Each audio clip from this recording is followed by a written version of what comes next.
Euh, je crois qu'on est en direct. Tu peux voir si... pour le son.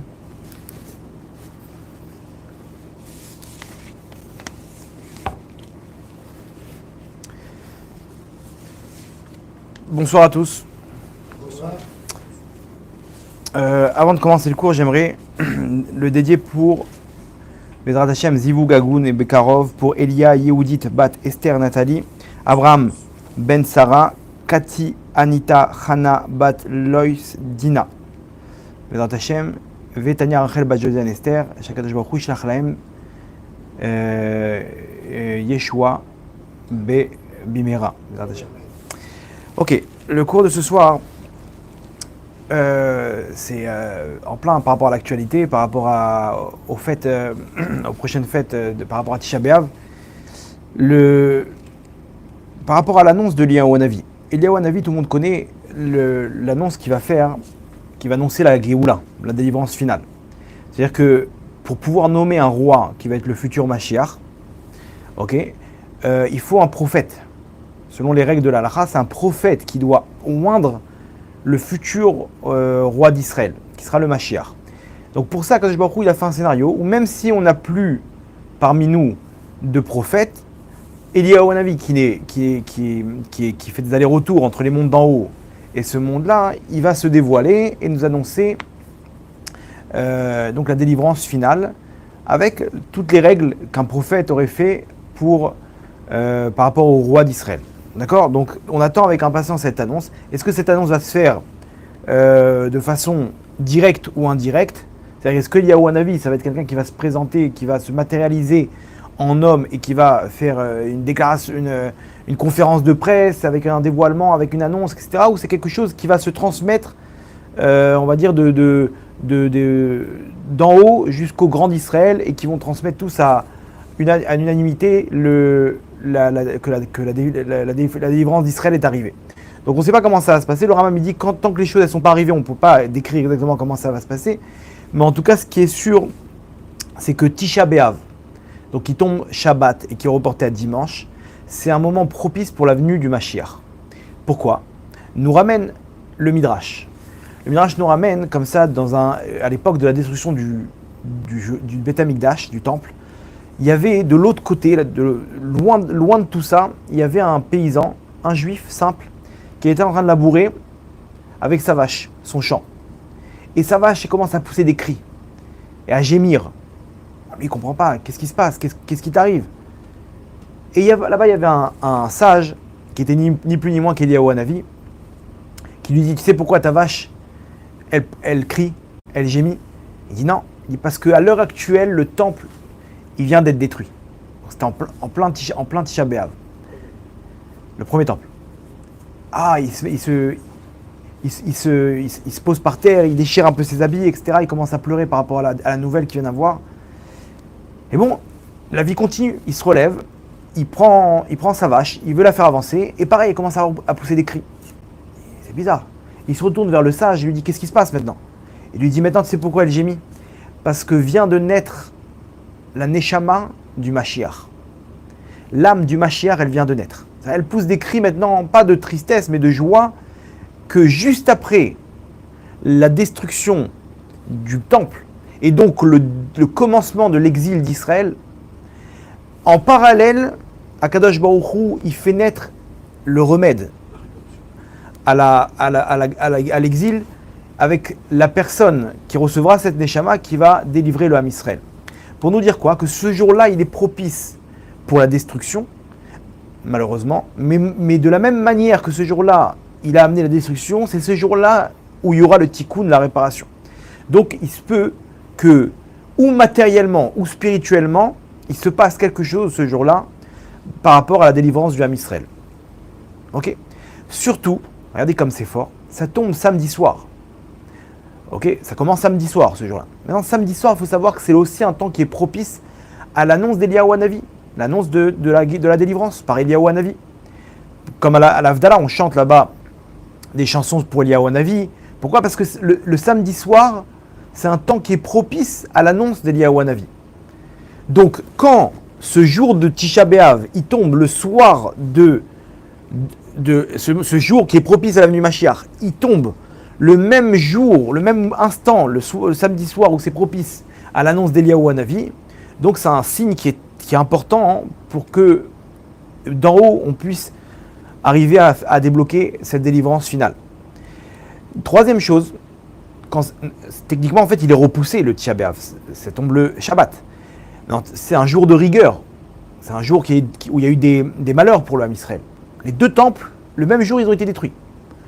Or, ce jour-là, il tombe le jour de Shabbat, qui est un jour de miséricorde pour l'Am Israël. Donc, quand ce jour de din, de rigueur, il tombe pendant Shabbat, ça adoucit toutes les rigueurs en bonté.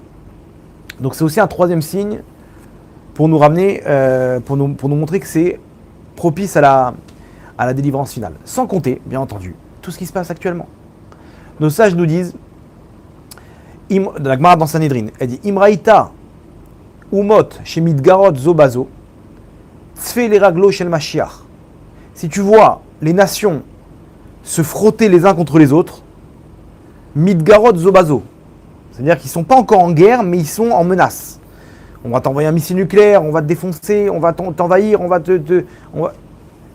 à ce moment-là, tzfe leraglo shel Mashiach, espère en l'avenue du Mashiach.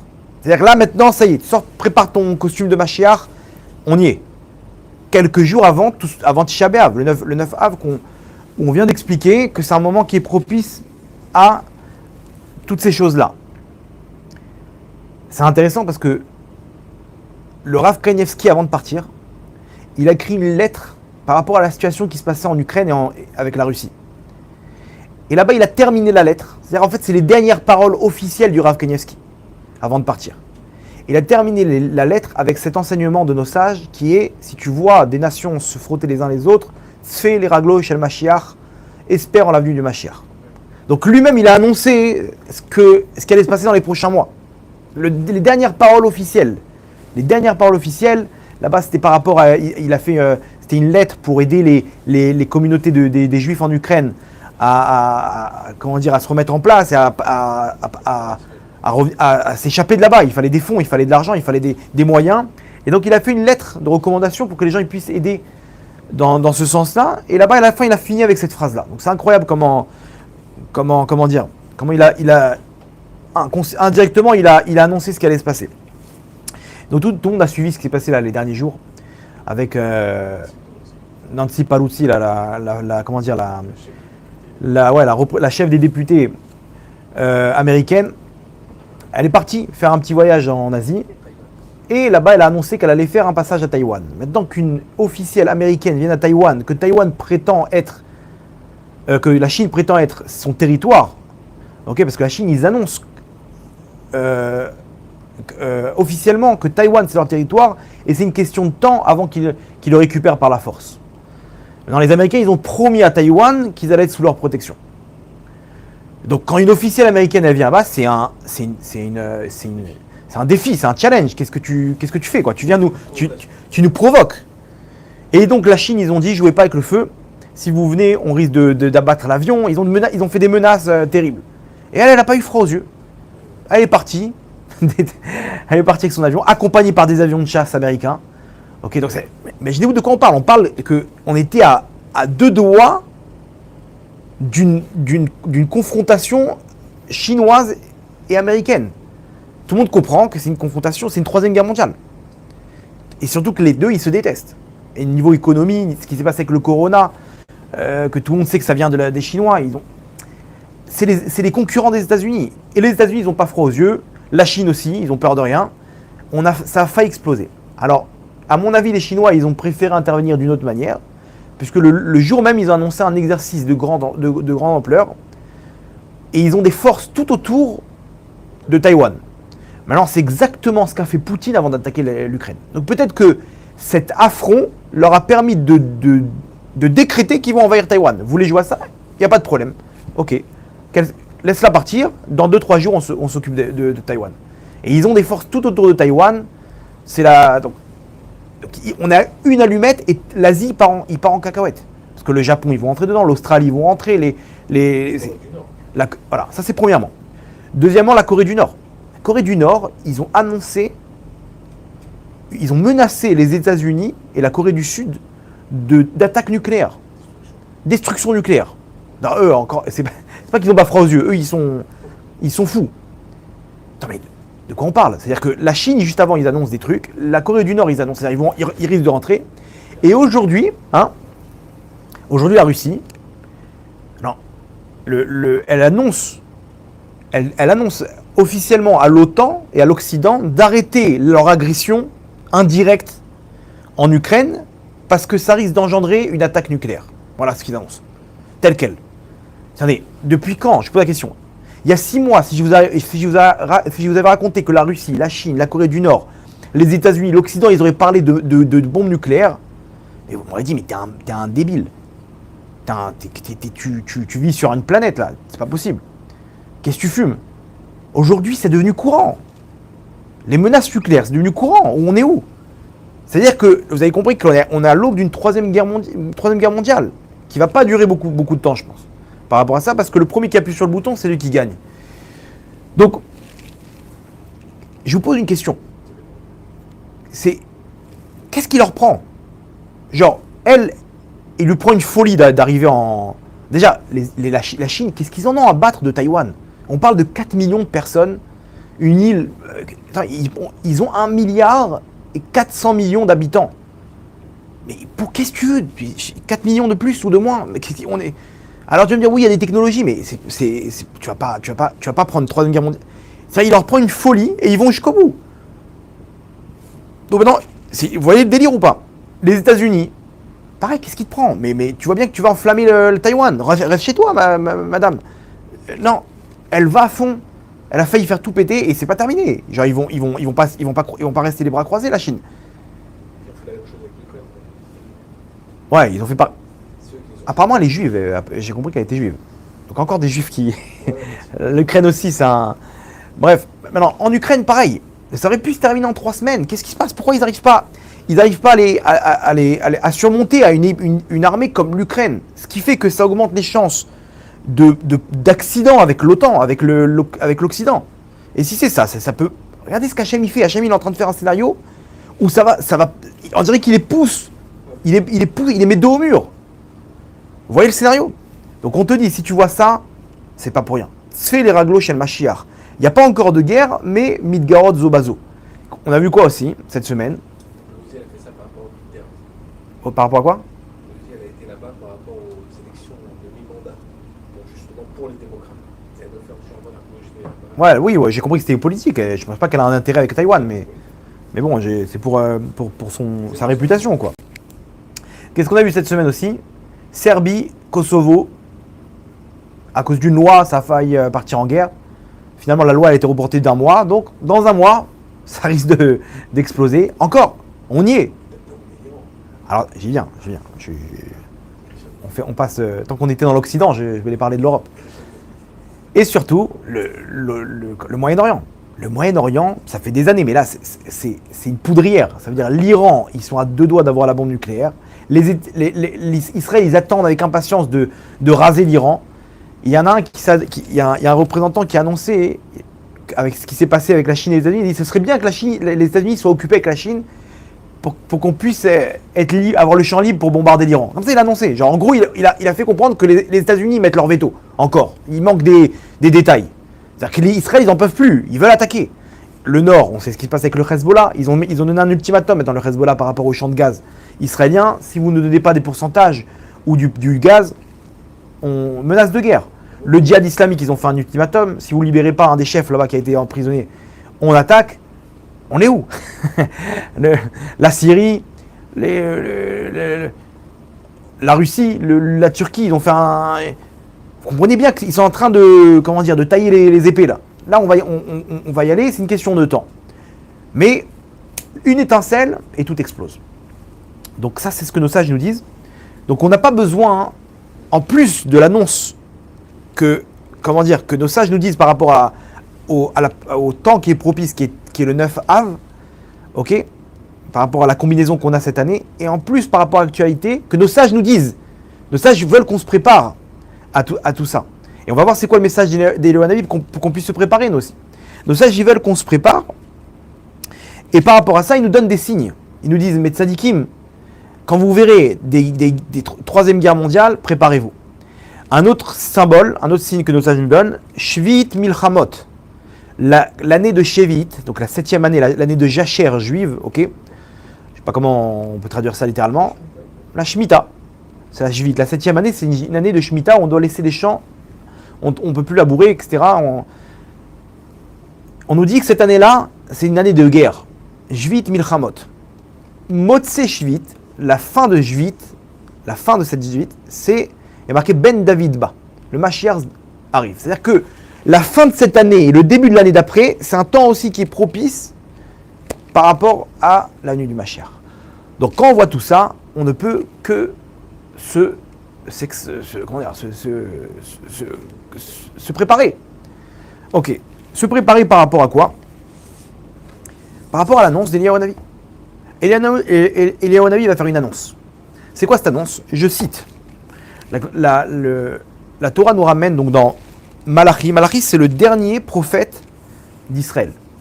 Juste avant que la prophétie s'éteigne, Hachem il leur envoie un dernier message. Celui de Malachi. Donc Hachem il parle par la bouche du prophète Malachi. Il nous dit comme ça. C'est les derniers mots de la dernière prophétie qu'on a reçue. Je cite. Ine anochi sholeach lachem et Eliyahu Hanavi. Voici que je vous envoie Eliyahu Hanavi. Donc le prophète Eliyahu Hanavi. Lifne bo yom Hashem agadol ve'anora.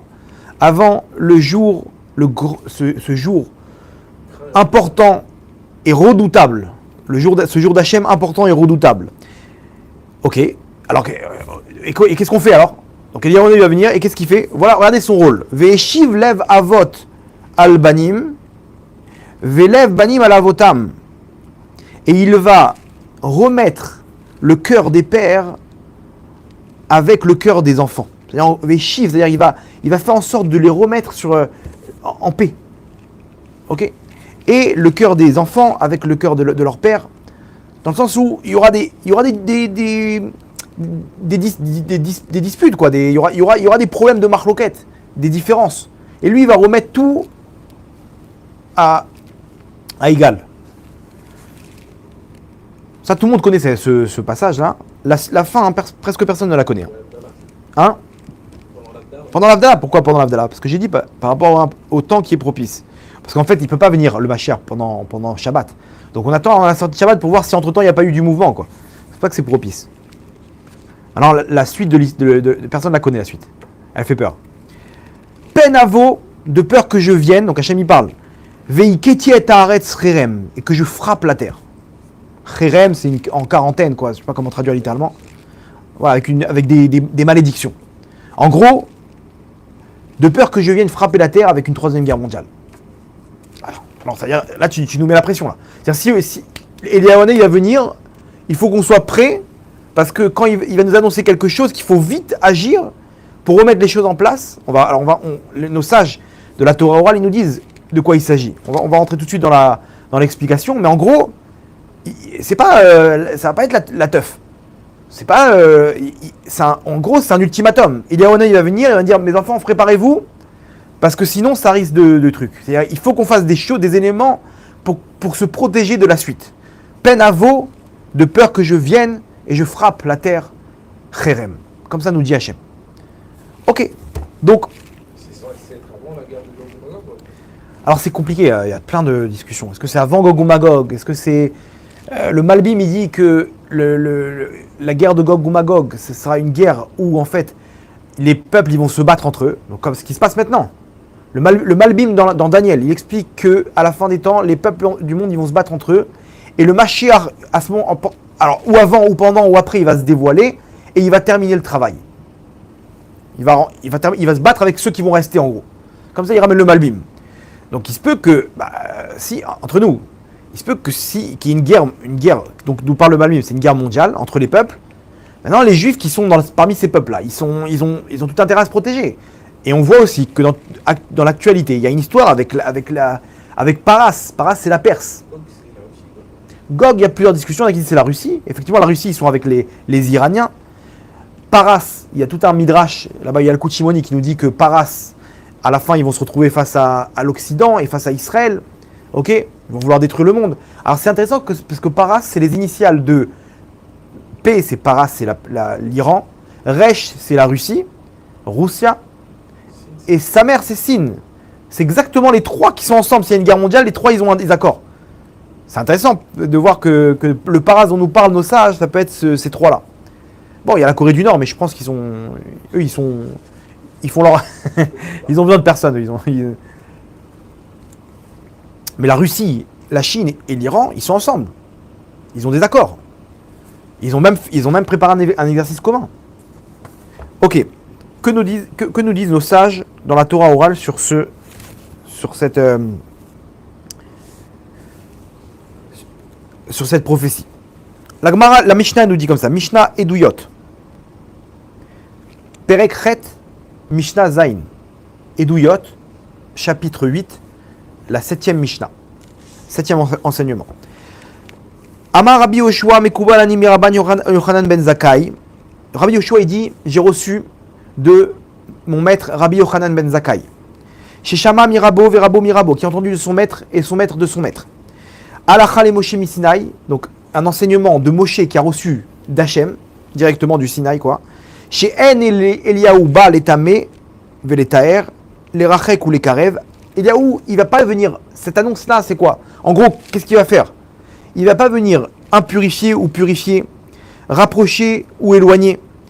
Et là, les Rachek Amekoravim, ceux qui vont être proches, il va les éloigner. C'est-à-dire dans le sens qu'il y en a qui sont proches aujourd'hui, mais qui ne correspondent pas du tout. C'est un monde de sheker, un monde de mensonges. Il y a des gens qui sont là, qui ne doivent pas être là. Donc, il va faire du ménage. Il va les éloigner. Bezroa, par la force. Velekarev Amero Hakim Bezroa. Et ceux qui sont loin, parce que bon, mais c'est eux qui doivent diriger.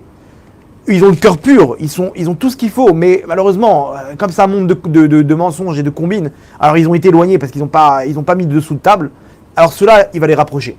Il va dire non, c'est toi qui dois diriger. Toi, bye, et toi tu viens ici. Ok, il va faire du travail, de l'ordre.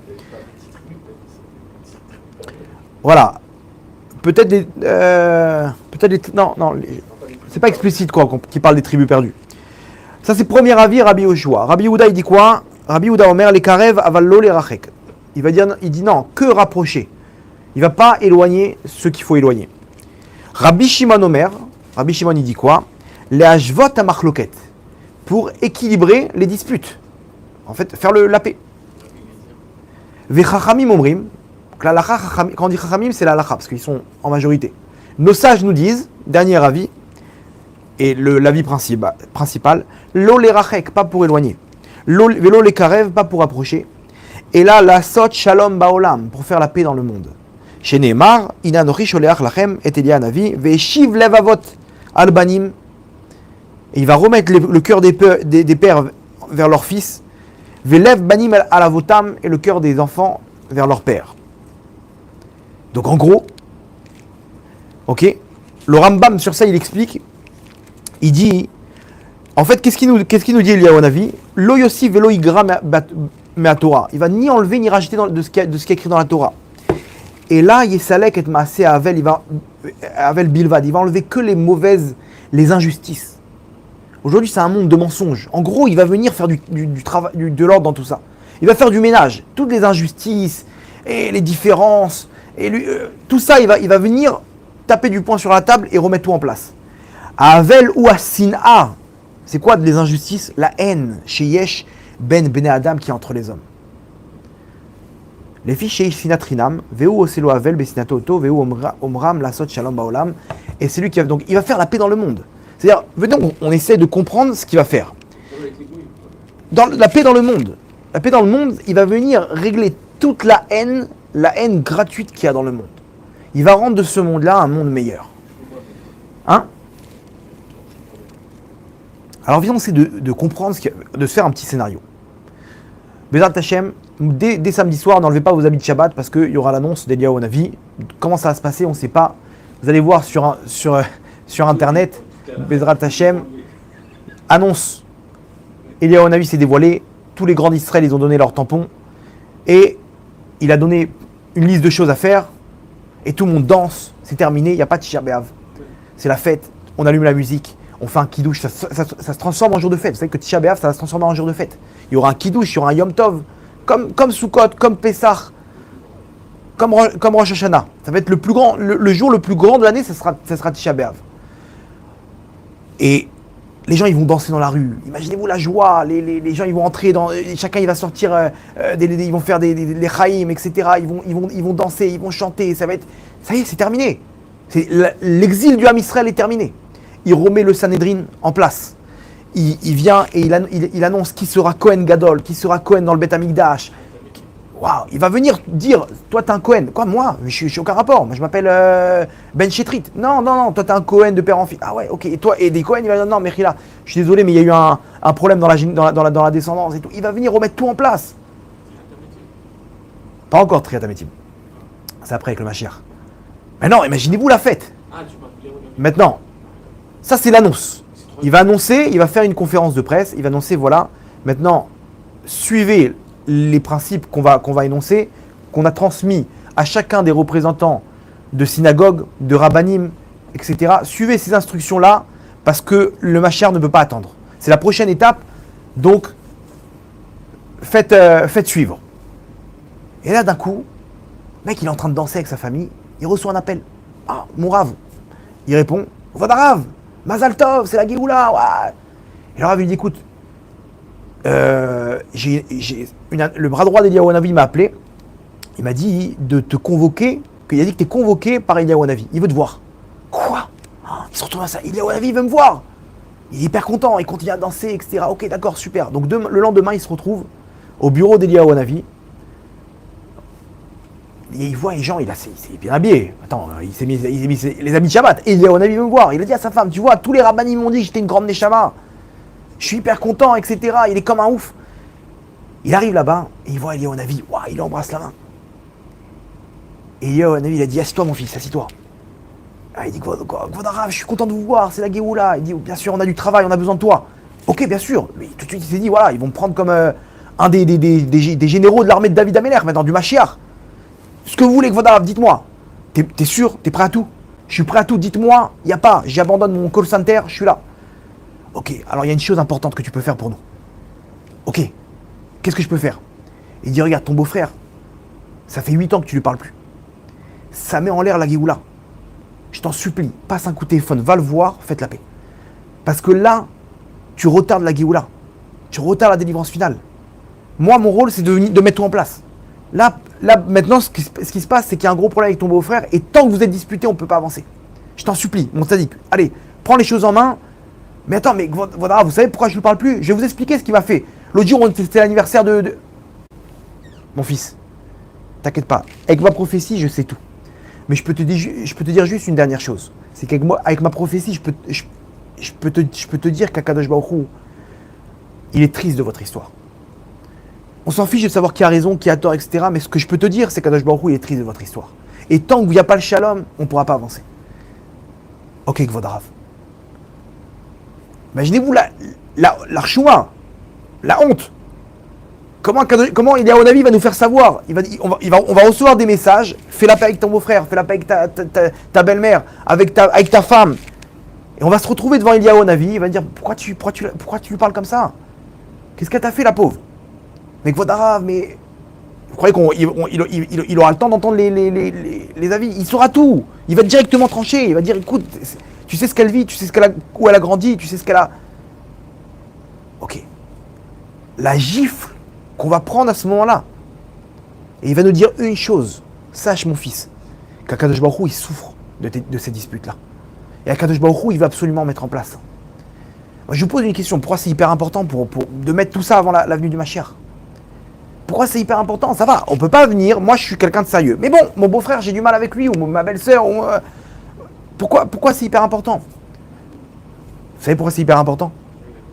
Parce que s'il y a une dispute avec quelqu'un, ça montre combien notre cœur il n'est pas encore pur. Et donc même si tu es en accord avec Hachem, s'il y a quelqu'un qui t'a fait un sale coup et que tu es là en train de te sortir tout le mal qu'il y a en toi et de le massacrer et de l'afficher et de venir l'humilier devant tout le monde, etc., ça montre que c'est ce qu'il y a dans ton cœur. Ce mal-là, il existe dans ton cœur. De quand après on se retrouve devant Hachem et on est là en train de demander Hachem, je t'en supplie, voilà, je suis là, j'ai tout fait pour toi, etc. Hachem nous dit, mais mon fils, t'es pas un peu hypocrite? Là, t'as un intérêt avec moi. Là-bas, t'as pas d'intérêt, ça y est, tu l'envoies balader. C'est-à-dire quoi? Demain, tu n'auras pas d'intérêt avec moi. Tu vas m'envoyer balader comme tu as envoyé balader ton beau-frère. Vous comprenez comment Hachem, il a du mal quand il nous voit prier et qu'il sait que notre cœur, il est mauvais par rapport à un membre de notre famille. Hachem, il voit ça, il dit, mon fils, j'arrive pas à accepter tes prières. Pourquoi? Parce que je sens qu'il manque quelque chose. Demain, si j'accepte pas tes prières, alors tu vas m'humilier comme tu as humilié ton beau-frère. Tu vas m'aimer, tu vas me détester comme tu as détesté ton beau-frère. Donc, sois entier, sois transparent avec les autres et avec moi. Parce que sinon, ton manque de transparence, il risque de... C'est hypocrite. Donc Hachem, il nous dit, vas-y, mets en place tout ça. Mets en place tout ça avant que je passe à autre chose. C'est pas grave, cette épreuve-là, elle va te purifier le cœur. Même si tu as raison, baisse la tête. Ça va purifier ton cœur et on pourra passer à l'étape d'après. Vous comprenez? Donc ça, c'est le scénario. Shalem, shalom. C'est le même mot. Maintenant, il y a une autre étape, c'est quoi? C'est que le Mashiach aussi. On nous dit entre parenthèses que lui, il va, rien qu'avec il est marqué Mericho Beruach Hashem. Il va ressentir avec son odorat la neshama de la personne. C'est une image, hein. C'est-à-dire que de la même manière que l'odorat, il arrive à capter quelque chose qui est invisible, ok? Alors lui, il va avoir la possibilité de capter quelque chose qui est invisible à l'œil nu. La profondeur de ta neshama. Il va te dire exactement, hop, ce qui te manque. Donc on ne pourra pas jouer sur deux tableaux à ce moment-là. Quand on va montrer Mashiach, il va te dire une phrase. Cette phrase-là, c'est le résumé de tout ce que tu dois faire. Ok, donc il va nous donner la possibilité de faire tchouva. Nous, on va croire que c'est bon, on est bien. Tu vas mettre du Jean-Paul Gaultier, ça ne sert à rien. Il va ressentir, tu vois, mon fils, il y a un problème là-bas. Vas-y, répare ça. Donc, pareil, le Mashiach, le Rambam nous dit lui-même, que un des rôles du Mashiach, c'est la chouf et kol Israël de pouvoir amener tout l'âme Israël pour faire tchouva. Donc, Eliyahu Navi, il s'occupe de faire, première étape, le shalom dans le monde, la paix dans le monde. Le Mashiach de nous faire tchouva. Est-ce que vous pensez que ça va suffire? Non. Il y aura encore non. Ça va, à ce moment-là, ça va accélérer. Vous allez voir ce qui ramène le Radak. Il y aura encore des gens qui seront indécis. Non, ça va être... à mon avis, les gens ils vont comprendre tout seuls que par rapport à l'annonce d'Eliyahu Navi, les gens tout de suite, ils vont passer des coups de téléphone. Mais on va dire qu'il y aura encore des indécis, et ceux-là, ils vont être convoqués. Maintenant, regardez ce que nous dit le Radak. Le Radak, il nous dit, là-bas, dans Yeshayahu, Perek Nun Tet. Donc, 59, le Pasuk Tet Zain, 15e verset. Là-bas, il y a un Pasuk qui nous dit, un verset qui dit, Vayar Hashem ki en ish. Vayar ki en ish. Hashem, il va voir qu'il n'y a plus d'hommes. Il n'y a pas d'hommes. Tet Zain, c'est 16. 16e verset. Il nous dit comme ça, Vayar ki en ish. Il a vu qu'il n'y avait pas d'hommes. Sur ce passouk-là, ce passouk qui nous parle de la fin des temps, qu'il n'y aura pas d'hommes. C'est quoi le sens de ce passouk? Nous dit le Radak. Qui rov Israël yashuvu bitchouva. La plupart de Israël, ils vont faire tchouva. Donc au niveau du Ben Adam Lachavero, au niveau du Shalom, donc entre nous, et envers Hachem. Qui rov Israël yashuvu bitchouva, la majorité du Israël, ils vont faire tchouva à ce moment-là. Achar sheyiru simane ageoula. Après qu'ils vont voir tous les signes de la délivrance. Et donc, quand il y aura la délivrance, il y aura des trucs incroyables qui vont se produire. Comme quand Moshe il a délivré le Ham Israël. Donc à ce moment-là, tout le monde va faire tchouva. Ils vont voir Eliyahu Hanavi, ils vont voir le Mashiach. La plupart, ils vont faire tchouva. Ve'alze, vayar kien ish. Et par contre, sur ça, ils voient qu'il n'y a pas d'homme. Ça veut dire quoi? Ki lo yashu bitchouva at sheyiru techila a Yeshua. C'est-à-dire qu'avant ça, il n'y aura pas d'homme. Mais seulement que lorsqu'ils vont voir la délivrance. C'est-à-dire que le Ham Israël, il va faire tchouva quand il y aura la délivrance seulement. La plupart, c'est là qu'ils vont faire tchouva. C'est-à-dire que si vous êtes en train de regarder ce cours-là, c'est que vous êtes déjà dans la procédure de faire tchouva, plus ou moins. Pourquoi? Parce que vous êtes intéressé de savoir qu'est-ce qu'il faut faire. Mais il y a plein de gens qui sont à côté de leur pompe. Moi, j'ai ma famille, il y a 3-4 qui sont mariés avec des goïms. Maintenant, j'ai un cousin, sa mère, elle est juive, son père, il est goy. Il venait chez nous des fois, on essayait de lui mettre les tefilines, mais lui, il avait rien, il est complètement loin de toute mitzvot. Et des fois, je lui parlais un jour, il m'a dit, écoute, je te dis la vérité, il m'a dit, je crois pas en Dieu.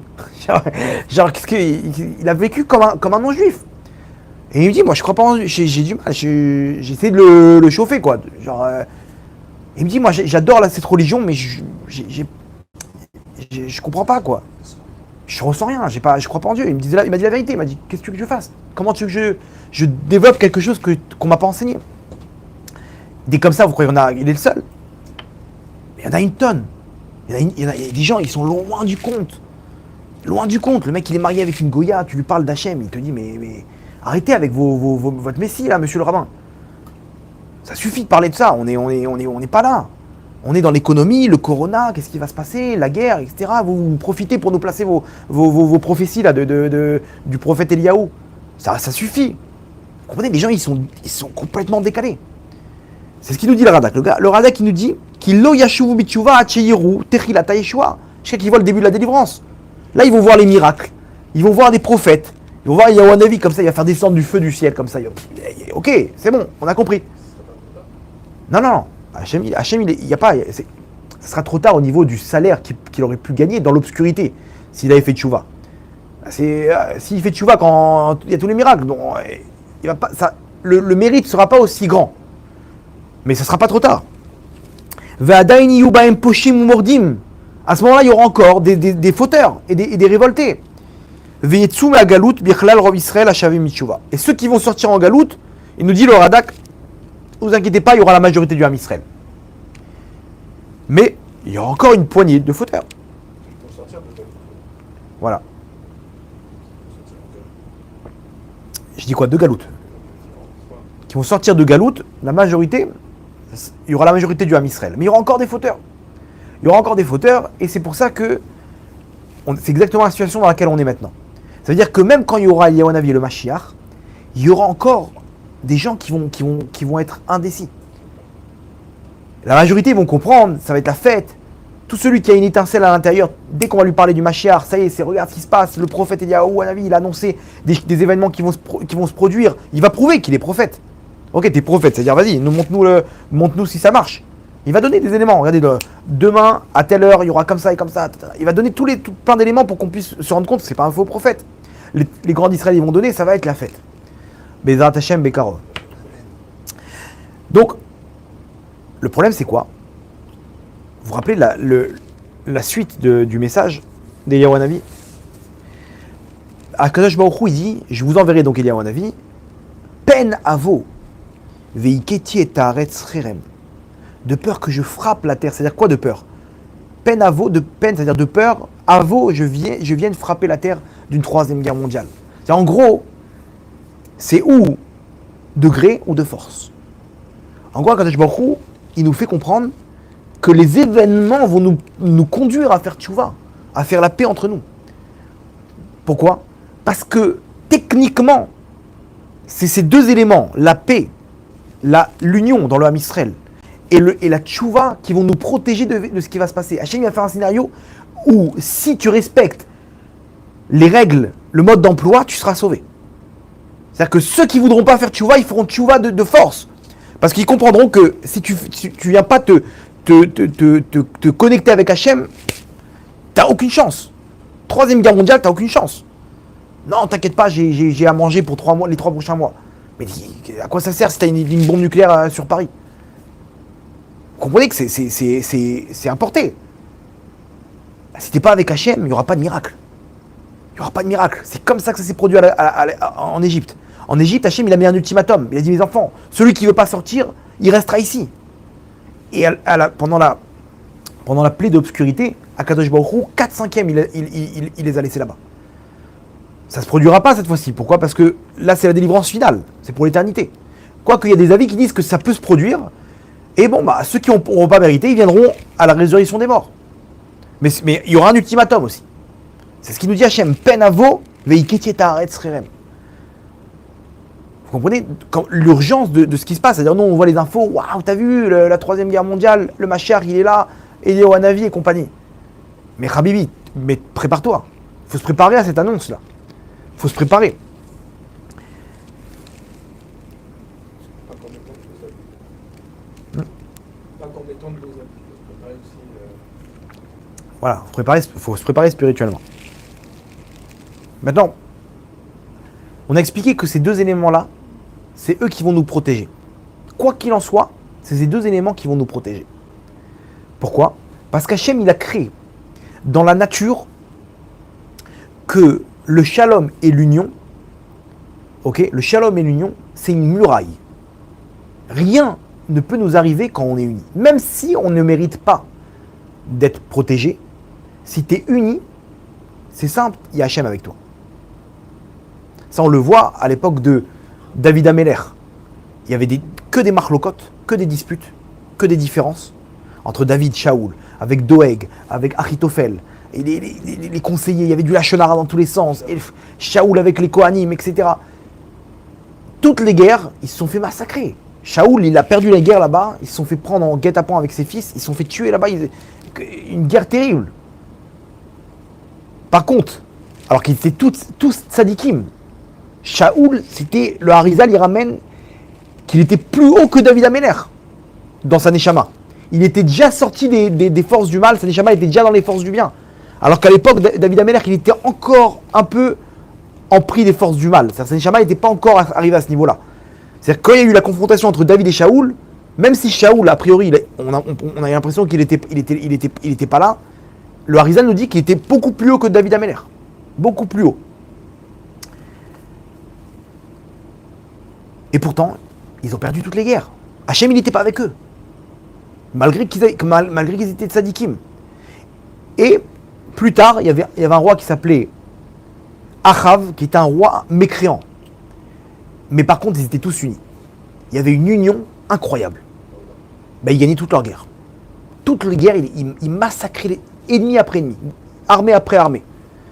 Pareil, pour la tour de Babel.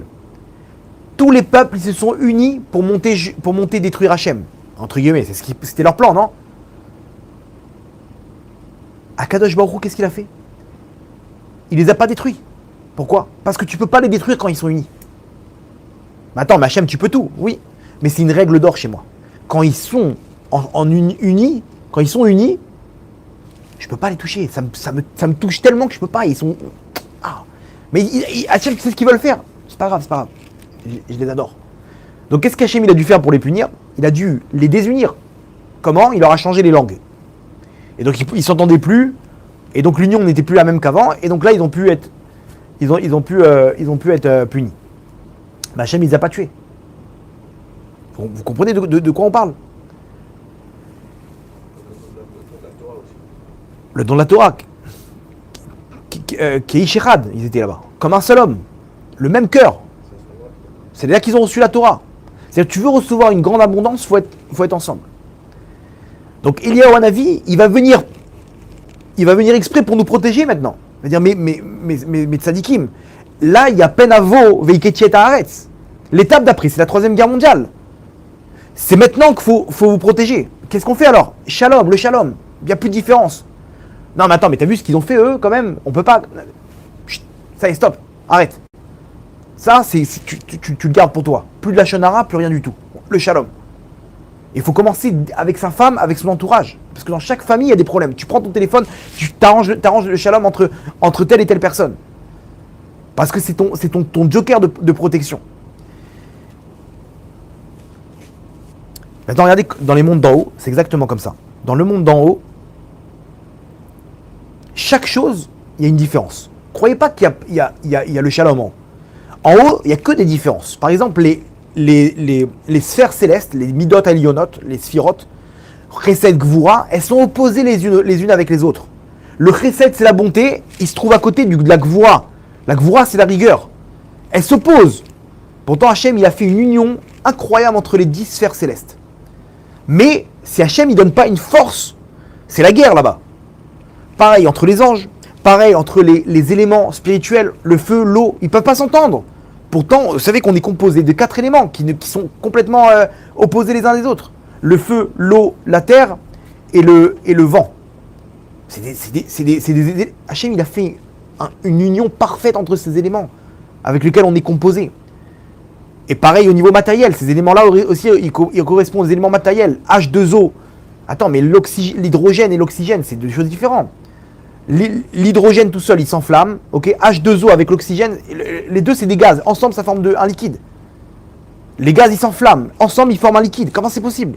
Vous comprenez que c'est Hachem qui met une force pour faire le shalom. Dans le trône céleste, on a 4 entités. On a l'homme, on a le lion, on a le taureau et l'aigle. Maintenant, comment ces 4-là, ils s'entendent ensemble? Le lion et le taureau, ils s'entendent pas. Le lion et l'homme, ils s'entendent pas. Les 4, ils sont ensemble dans le trône céleste. Akadosh Baruch Hu, il fait le shalom entre eux. Les anges, pareil. Je vous raconte pas ce qui se passe avec les anges. C'est la guerre entre les anges. Quand il y a eu la plaie de Barad, de la grêle, Akadosh Baruch Hu, il a mélangé l'eau et le feu. Ok? Il les a mélangés. C'était à l'intérieur il y avait du feu, à l'extérieur c'était de la grêle. C'était de la grêle. Il les a mélangés ensemble pour punir les Égyptiens. Et c'est ce qu'on dit avant de finir la Mida. Au Shalom Mimrumav, Akadosh Baruch Hu, il fait la paix dans les mondes d'en haut. Où il y a Shalom Aleinu Val Kol Amo Israël. Hachem, il fait la paix dans les mondes d'en haut. Pourquoi il fait la paix? Parce qu'il n'y a pas de paix dans les mondes d'en haut. Si Hachem, il n'intervient pas, il n'y a pas de paix. C'est la guerre. Entre les anges, etc., des peuples du monde et tout. Où il y a Shalom Aleinu, de la même manière, il va faire la paix en bas. Mais il faut le vouloir. Si toi tu veux pas, Hachem, il va pas le faire pour toi, il va pas faire le travail pour toi. Hachem, il te dit, ce que tu veux, je te fais la paix. Je vous fais la paix entre vous. Mais il faut le vouloir, mes tzadikim. Là, en bas, c'est pareil. Maintenant, les sphirotes célestes, les sphères célestes, elles sont en union. C'est pour ça qu'elles descendent l'abondance. Si toi, en bas, tu n'es pas en union, tu ne peux pas recevoir l'abondance. Il faut que tu te branches, mon tzadik. Si toi, tu n'es pas en union, tu n'as pas l'abondance. C'est-à-dire que c'est une règle que pour recevoir l'abondance d'en haut et la protection, il faut que tu sois uni. S'il n'y a pas d'union, il n'y a pas de parnassa, il n'y a pas de santé, il n'y a rien. Il n'y a rien. Pourquoi? Parce qu'il faut que tu sois branché. Si tu veux être branché, il faut que tu aies le même réceptacle. En haut, ils sont en union, donc l'abondance elle descend. Toi, si tu n'es pas uni, tu ne peux pas recevoir ça. Nos sages, ils résument tout ce que je viens de vous dire en une phrase. Hachem, il n'a pas trouvé de quel réceptacle comme la paix pour la bracha, pour la bénédiction. Il n'y a pas de réceptacle plus grand que la paix pour recevoir la bénédiction. Vous comprenez? C'est le résumé de ce qu'on va dire. Tu veux recevoir la bénédiction, il faut que tu sois en paix, en bas. Kemo chez Neymar, là-bas il finit la Mishnah. Varech et Amo Israël, Shalom. Ok? Hachem, il est Mevarech, il donne la bracha, la bénédiction, son peuple, Shalom, dans la paix. S'il n'y a pas la paix, il n'y a pas de bénédiction. Vous comprenez de quoi on parle? Donc, quelqu'un, imaginez-vous, qui est disputé avec sa femme, qui reçoit de l'argent, qui son frigo il est plein, il faut comprendre qu'Hachem, il a fait quelque chose de royal, quoi, parce qu'il ne méritait pas. Hachem, il a dit, t'inquiète pas, je vais te donner. Donc, de quoi on parle maintenant? Quelqu'un qui n'a pas compris ça, il est complètement à côté de ses pompes avant la délivrance finale. Complètement à côté de ses pompes.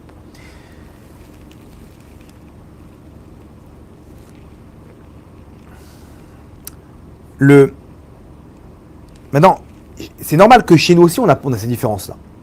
C'est pas naturel. Hachem, il a donné une envie de vouloir vaincre, de vouloir gagner, de vouloir être le meilleur.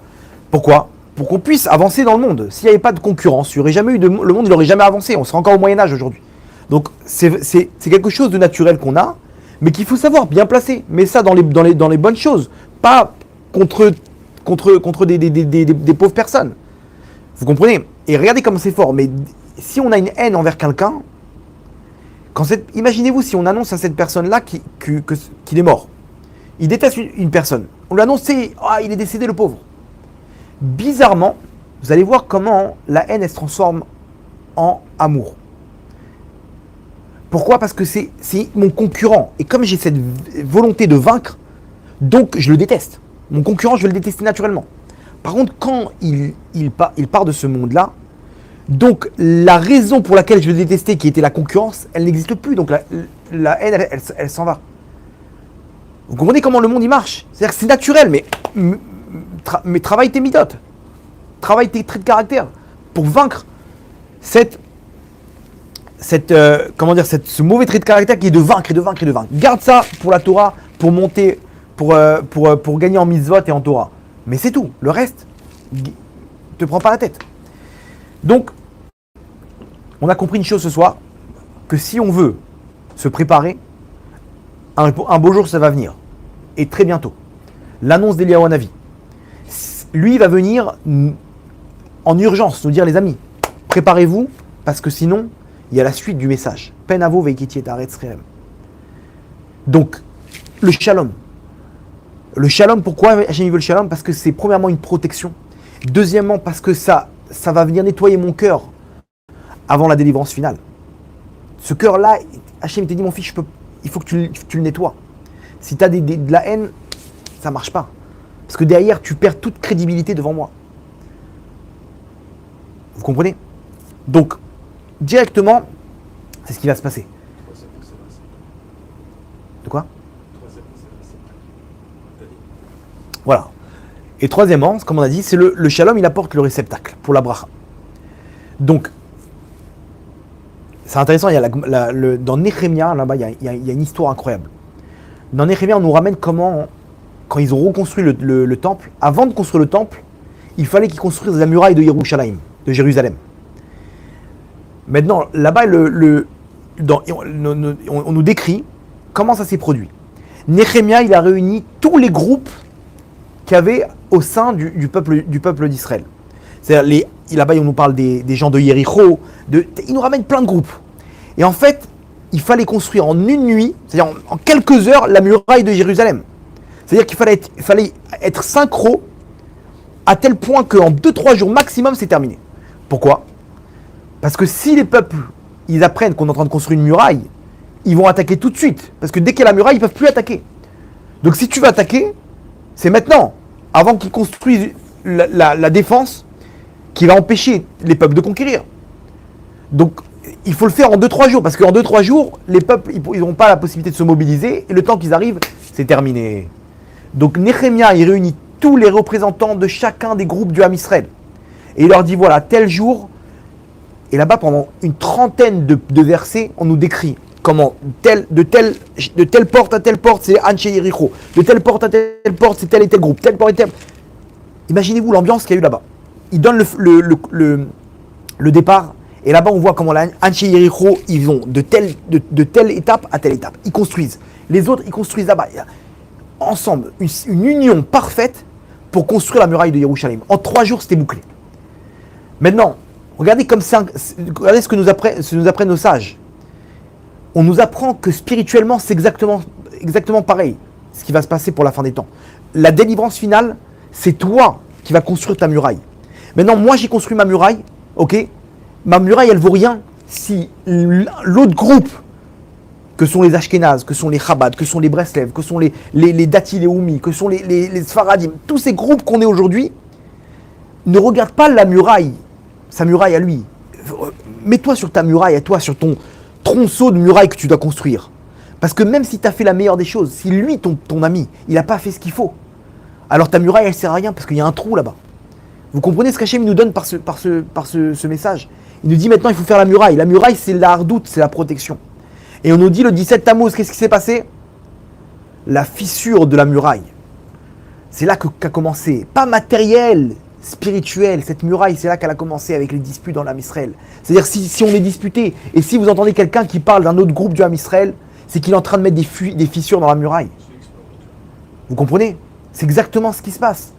Il faut qu'on se réfère à notre muraille, à ta muraille, à toi. Chacun il fait sa muraille, arrête de voir comment il construit lui. Non, je ne suis pas d'accord avec leur construction. C'est comme ça qu'il faut construire. Mais qu'est-ce que tu en as à battre? Que lui, il a fait sa muraille avec des briques comme ça ou comme ça.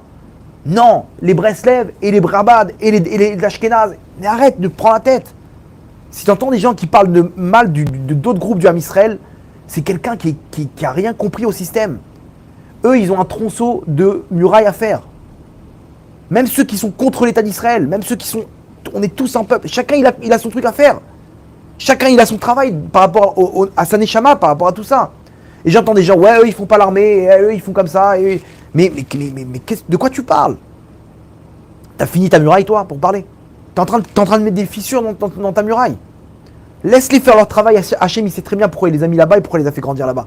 Et que si t'avais grandi pareil, t'aurais mangé une keila au lieu de manger une daf. Tu comprends? Et tu parles des Marocains, des Tunisiens et des trucs. Vous comprenez comment on va se retrouver débile devant Eliyahu Hanavi. Il va dire, mais il va nous montrer comment chacun il a sa place. Ok. Maintenant, une question à $1 million, si vous le voulez bien.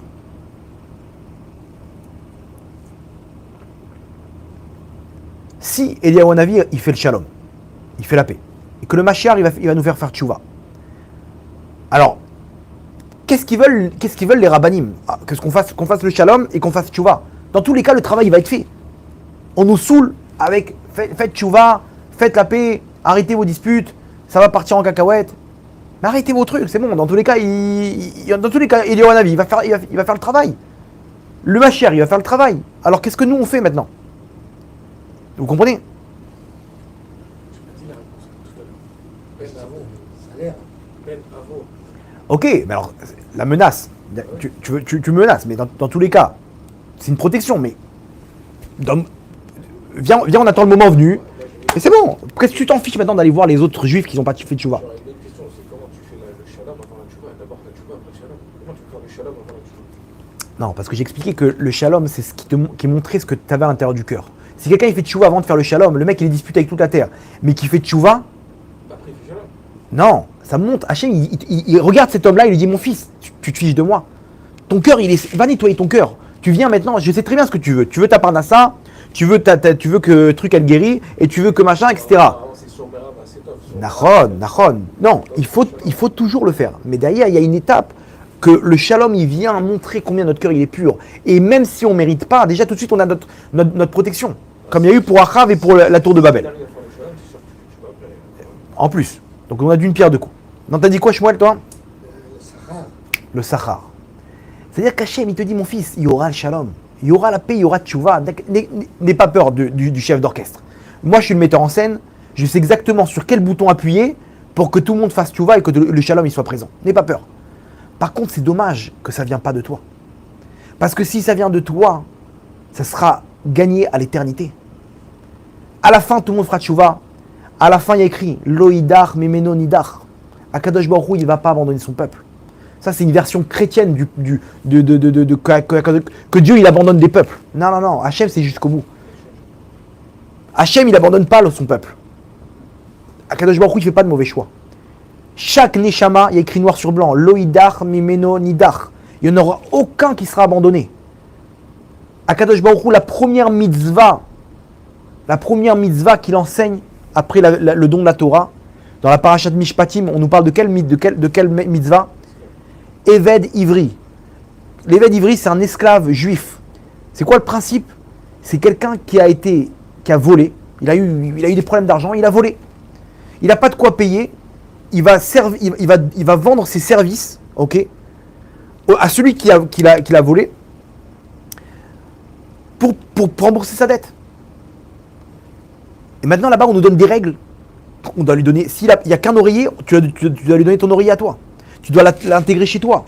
Tu dois le remettre en place. T'imagines, au lieu de le mettre en tôle, il est chez toi. Le mec qui a volé, le cambrioleur, tu dois le prendre chez toi. Tu dois t'occuper de lui. Tu dois le remettre en service. S'il y a un truc à manger, tu lui donnes à lui. C'est-à-dire que tu dois le bichonner de façon à ce qu'il fasse tchouva. Attends, mais vous savez ce qu'il nous dit Hachem par là? Hachem, il nous dit, mes enfants, je viens de donner la Torah, mais attention. On avance, on va passer une aventure, vous et moi. Il y en a un qui est tombé là, il y a mon fils qui est tombé. On ne peut pas avancer sans lui. Retournez le chercher. Non mais ça va, il est tombé, c'est bon, laisse-le, il va aller au Guéhinam. Pas du tout, tu le prends chez toi. Mais il n'a pas de quoi payer. Bah, tu le laisses pas tomber. Qu'est-ce qu'on fait avec lui là? Qu'est-ce qu'on fait avec mon fils qui est tombé? On retourne le chercher. Vous comprenez? Donc si c'est la première mitzvah qu'Hachem il nous donne, si c'est celle-là la première mitzvah, c'est-à-dire qu'Hachem il nous donne le ton. Le ton il n'y a personne qui sera abandonné. Akadosh Baruch Hu n'abandonnera aucun des juifs. Tout le monde fera tchouva, tout le monde ira à sa place. Mais c'est dommage que tu ne puisses pas marquer des points, mon fils. C'est pour ça, c'est dommage que ça ne vienne pas de toi. Parce que si ça vient de toi, c'est quelque chose à l'éternité que tu auras gagné. Il y a plein de systèmes pour faire tchouva, je te ramènerai, mon fils. Mais il faut que ça vienne de toi. Donc quand Hachem il nous dit, mes enfants, faites tchouva maintenant, qu'il nous donne des signes. C'est pas pour qu'on puisse commenter la Troisième Guerre mondiale sur notre siège. C'est pour qu'on puisse comprendre que c'est pour bientôt. Si c'est pour bientôt, fais tchouva de toi-même, fais le shalom de toi-même, parce que ça a une valeur inestimable si ça vient de toi. Ce que tu dis, ça veut dire que ça va venir après. Ça va venir au dernier moment. Parce que... À la fin, il y aura le coup de sifflet final.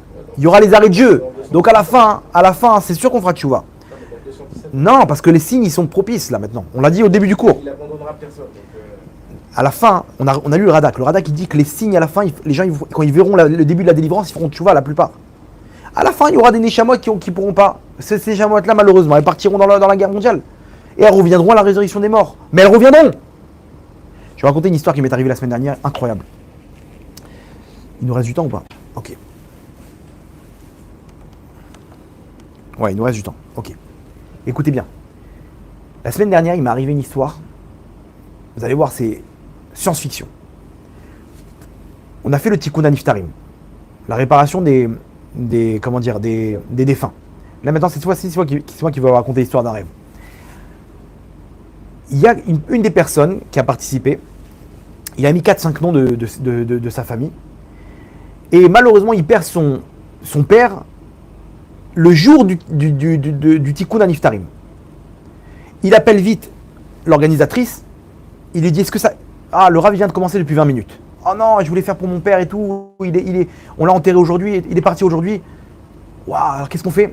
On peut pas l'appeler? Non, ça fait 20 minutes que ça a commencé, c'est impossible, c'est trop tard. Il lui dit, vous savez quoi? Mettez-moi en contact avec le Rav. Je fais un Tikkun HaNiftarim que pour mon père. Effectivement, je discute avec lui, il me dit, regardez, il me dit, j'aimerais bien faire un Tikkun. Non, dans ma tête, je me dis, waouh, si Hachem, il a fait un scénario qui rentre pas là-bas son père, et qui bénéficie d'un Tikkun HaNiftarim pour lui, tout seul, privé, quoi, c'est que c'est un mérite. C'est puissant. Que quand c'est que pour une personne, c'est beaucoup plus puissant que quand c'est pour 300, 400 personnes. Vous comprenez la logique. Et surtout qu'il met une tzedaka derrière de toute l'organisation. Il faut réunir 10 personnes, il y a la salle, il y a les trucs. J'ai dit, ok, waouh, vous êtes sûr que vous pourrez... Il m'a dit, c'est bon, tous les mois, je me donnerai un petit peu, etc. Il n'y a pas de problème, allez-y. Organisez. Je dis, ok, j'organise et tout. Le jour même, c'était jeudi dernier. Le jour même, je me réveille. Avant de me réveiller, je fais un rêve. Je vois un Rav, ok, mais de dos. Je sais que c'est un Rav parce qu'il y a une personne à côté et je lui dis, il me dit c'est qui? Et je lui dis c'est Rashi Akadosh. Dans le rêve, je lui dis que c'est Rashi. Tout le monde connaît Rashi, le commentateur. Je lui dis c'est Rashi Akadosh. Il dit ah waouh. Maintenant il était de dos. Et d'un coup, je regarde d'un peu plus près et je vois qu'il a sur lui, il a une croix chrétienne. Et dans ma tête, je me pose la question, donc dans le rêve, je me dis, c'est bizarre, pourquoi il a une croix des chrétiens? Quel rapport avec Rashi avec une croix de chrétien? Et je me réponds, je me dis, bon, je vais pas poser de question, il sait ce qu'il fait Rashi. On va remettre en question, et je me réveille. Bon, pour moi, c'est un rêve qui veut rien dire. Le matin, je suis en train d'étudier avec ma chavruta, et on tombe sur un Rashi, hyper dur. Et on essaie de comprendre et retourner, impossible. Et il me dit quoi? Celui à qui j'étudie, il me dit, ça serait dommage si on n'arrive pas à comprendre Rashi, surtout qu'aujourd'hui c'est sa Askara, sa Iloula. C'était jeudi dernier, la Iloula de Rashi. J'ai dit quoi? Maintenant d'un coup j'ai le flash du rêve. Je lui dis, c'est bizarre, j'ai rêvé de Rashi cette nuit. Et il me dit, bah, aujourd'hui c'est l'anniversaire de son décès. Je dis, waouh, intéressant. Et je me dis, mais pourquoi Hachem me fait rêver de Rashi le jour de la Iloula de Rashi? Et d'un coup, bingo, je capte le fonctionnement du truc. Hachem, il ne montre pas un rêve comme ça. Pourquoi il a montré Rashi avec une croix le jour de la Iloula de Rashi? Et je fais rapprochement avec le Tikkun HaNiftarim. C'est quoi l'interprétation? L'interprétation, elle est simple. Rashi, il est coincé dans une clipa qui est cette croix. Cette croix, elle est sur lui maintenant. On me montre ça. Pourquoi on me montre ça? Parce que moi, je vais faire un Tikkun HaNiftarim aujourd'hui. Et je vais faire un Tikkun HaNiftarim, je ne sais pas c'est qui cette Neshama. Son père, je ne sais pas c'est qui. Mais là, on me montre qu'en fait, c'est une Neshama qui est en rapport avec Rashi, qui est peut-être une étincelle de la Neshama de Rashi, mais qui est coincée dans cette force du mal, qui est cette croix. J'appelle tout de suite la personne, celui qui organise, pour son père. Je lui dis, dis-moi, ton père, il faisait pas la deux mitzvot. Il me dit, non, mon père, il a grandi comme un goy. Il me dit, c'est l'Algérien qui est monté en France. Je dis, ok, donc sa Neshama, elle est coincée là-bas dans la France, dans la clipa de la France. Et je lui dis, dis-moi, c'était une grande Neshama ou pas? Genre, dis-moi quoi? Mon père, il avait des midotes Il était parfait dans tout ça. C'était quelqu'un de bon, quelqu'un qui faisait le shalom. Ça, c'était une grande neshama. Mais malheureusement, qui n'a pas reçu l'éducation qu'il faut. J'ai regardé, écoute, j'ai un pressentiment. Je peux pas te raconter tout maintenant, parce que ça risque de mettre en l'air le tikkun et tout. Mais j'ai l'impression que ton père, c'est une grande neshama qui est coincée. Et que le tikkun, c'est pas pour rien que ton père, il a raté le tikkun de l'autre fois. J'ai donc prie, je t'en supplie, réunis ta famille, fais des prières et tout, parce que l'enjeu est grand. Il me dit, ok, je lui dis, attends, donne-moi le nom. Écoutez bien ce qu'il me donne. Il me donne le nom, je ne lui donne pas le vrai nom. Le nom, il est comme ça. Richard Shlomo Ben Yosef. Je répète le nom. Répétez le nom. C'est quoi les initiales? Rachi. Les initiales du nom de son père, c'est pas le vrai nom, hein, pour masquer le truc. Les initiales du nom de son père, c'est les mêmes initiales que Rachi. Resh, Shin, Yud. Je dis, ok. Je vous tiens au courant dès que je termine. Maintenant, Hachem, il a fait un scénario. Ils m'ont réuni là-bas. Il y en a un contact que j'ai qui me réunit 10 personnes. Il m'a réuni des bombes atomiques. Les mecs là-bas, les 10 personnes qui étaient avec moi, ils poussaient des cris. Je sais pas, on dirait que c'était leur famille. Ils étaient là. Non, j'étais là, j'étais choqué. Non, il y a une belle ambiance normalement dans un tikkun niftarim. Les mecs, ils ont pris ça à cœur. Ils étaient là, ils ont pris le truc à cœur. On dirait que c'était leur père. Ils ont poussé des cris. Waouh. Le chauffard, à l'image du chauffard, on comprend un peu si ça passe ou pas. Le chauffard, il est passé nickel. Et les trucs, il y a eu un truc, une ambiance, un truc de fou. Hachem, il voulait sortir cette neshama. Hachem, il a organisé tout ce qu'il faut pour sortir cette neshama. Et effectivement, le tikkun niftarim, il a marché, mais parfait. Et je lui ai raconté à son fils, j'ai dit, votre père, je sais pas, il a un rapport avec Rachi. C'est tombé. Regardez comment Hachem, il a fait en sorte qu'il rate le tikkun de la fois dernière. Pour qu'il puisse y avoir, en combiné, une tzedaka importante et un tikkun niftarim privé. Et qui tombe le jour de quel jour? De la Iloula de Rachi. Pourquoi? Parce que Rachi lui-même en haut, il est intervenu aussi pour sortir cette neshama, qui était apparemment coincée et que Rachi avait un rapport. Et moi-même, qui m'occupe du tikkun, on me monte en rêve cette histoire-là, et là-bas, il y a 10 personnes qui ont été réunies, c'était des bombes atomiques. Je lui ai raconté, c'était un science-fiction. Pourquoi? Parce qu'Akadosh Baruch Hu, il est venu, il est intervenu, il a dit, mon fils, je vais le récupérer. C'est pas de sa faute s'il n'a pas eu la bonne éducation. C'est pas de sa faute s'il n'a pas eu ce qu'il faut. Mais en tout cas, je vais le récupérer. Et il est parti le récupérer. J'ai aucun doute que vu la réussite de tout ce scénario-là, c'est sûr qu'Akadosh Baruch Hu, il a récupéré. Donc, ce qui s'est passé pour lui, ça va se passer pour chacun d'entre nous. Akadosh Baruch Hu, il a mis en place des systèmes. Et on va récupérer chacun de nos frères. Que ça soit maintenant ou à la résurrection des morts. Mais c'est comme ça que ça va se passer. Mais en attendant, Hachem il nous dit, mais tzadikim, faites-le de vous-même. Parce que si vous le faites de vous-même, alors le mérite, il sera beaucoup plus intéressant. Beaucoup plus important. On va finir avec une petite histoire, si vous le voulez bien. Je crois que j'ai déjà raconté, mais elle est connue. Mais regardez comment elle illustre bien ce qu'on raconte. Il y avait un jeune qui a fini l'armée. Il dit à son père, papa, je vais prendre l'air, je pars en Thaïlande. Ah, mon fils, comment tu vas faire avec... tu vas manger quoi là-bas? Ça va, les fruits et légumes, du thon, des machins, c'est bon. Et quoi, tu prends... Et ouais, il prépare ses valises, il dit, tu prends pas tes filles avec toi? Ah, papa, c'est pas pour moi, tu sais très bien, je vais dans des plages, des machins. Écoute-moi bien, mon fils, je t'en supplie. Promets-moi, je te demande une chose. Rien du tout, qu'une chose. Les tefilines. Promets-moi, tu les prends avec toi, tu les mets une fois par jour, je t'en supplie, ça prend 2 minutes. Bon, allez, papa, d'accord, je les prends. Et le père, il s'est dit, il n'y a que ça, qu'est-ce qu'il veut? Shabbat, c'est mort, il va se trouver, Shabbat, tu ne peux pas lui demander, c'est trop dur. Il a la cache-route, c'est mort. Mais ça, c'est 2 minutes. Au moins, il peut... Ok, papa, t'inquiète pas, je te promets. Et puis 2 semaines après, le petit jeune, il appelle son père. Il dit, papa, dis-moi, tu crois que tu peux m'envoyer un petit peu d'argent? Il n'y a plus d'économie là. Les trucs, les machins, on a fait quelques achats. J'ai acheté une tente, j'ai acheté un truc. La vérité, on fait pas des trucs, mais... Il dit, tu veux combien, mon fils? Il lui dit, $1000, ça serait super. Parce que là, il me reste encore un mois, un truc, $1000, ça serait top. Ok, je te les envoie. Et puis il lui rappelle une semaine après, papa, dis-moi, comment tu les as envoyés là? Je te les ai envoyés, tu n'as pas reçu? Il dit non. Ah, c'est bizarre. Il dit, moi, et les tefilines, tu les mets ou pas? Bah oui, tous les jours. Il dit, bon, bah alors c'est sur la route, t'inquiète pas, ça arrive. Rappelle-moi dans 3 jours et il le rappelle, il dit papa, j'ai toujours rien reçu. Ah, c'est bizarre, hein, j'ai vérifié, pourtant je t'ai envoyé, hein, c'est bizarre. Il dit moi, mais t'es sûr que tu mets les tefilines? Il dit papa, je te dis, je mets les tefilines tous les jours. Il dit je t'en prie mon fils, ne me déçois pas. Mets les tefilines. Il dit d'accord papa, mais tu t'occupes de l'argent? T'inquiète pas, je t'envoie. S'il faut, je t'envoie encore 1000 $, mais tu t'occupes de mes tefilines? Papa, je m'occupe des tefilines. Et le fils il rappelle, il dit papa, j'ai toujours rien reçu. Et il dit moi, je t'ai envoyé, tu les as reçus. Ils sont avec toi. Mais ils sont où papa? Ils sont où? Dis-moi. Il dit mon fils, si tu avais mis les tefilines, tu les aurais trouvés. Il dit quoi? Le fils il ouvre les tefilines et il voit comme ça une enveloppe avec 1000 $. Il dit mon fils, je t'avais tout préparé. Je savais que tu allais avoir besoin d'argent, mais je me suis dit, tu sais quoi, je vais te les mettre dans les tefilines. Comme ça, si tu mets les tefilines, tu auras un petit clin d'œil de ma part. Et je me suis rendu compte que tu n'as pas mis une fois les tefilines, mon fils. Waouh, il a pris la claque de sa vie. Il dit papa, je te demande pardon. Mais 2 minutes, mon fils, regarde, je te donne ce qu'il faut, mais mets les tefilines. D'accord, pardon papa. Je suis désolé de t'avoir menti, je suis désolé de ne pas t'avoir écouté. Je mettrai les tefilines. Ça, c'est la petite histoire.